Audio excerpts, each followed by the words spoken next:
2025-yil 7-iyundan 2032-yil martigacha Uran egizaklar burjida bo'ladi.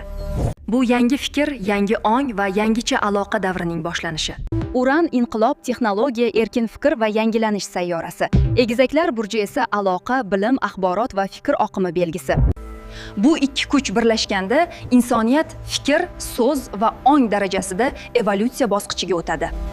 Uran inqilob sayyorasi. U qayerga kirsa, o'sha yerda eski tizimlar qulaydi, yangi dunyo tug'iladi. Mana shu 7 yillik davrda qanday katta o'zgarishlar bo'ladi? Bilasizmi? Avvalo, sun'iy intellekt, neyrotarmoqlar, raqamli ong va muloqot shakllari keskin o'zgaradi. Sun'iy intellekt bilan uyg'ug'un hayot boshlanadi. Inson fikrlari tezroq amalga oshadi. So'zning kuchi ortadi.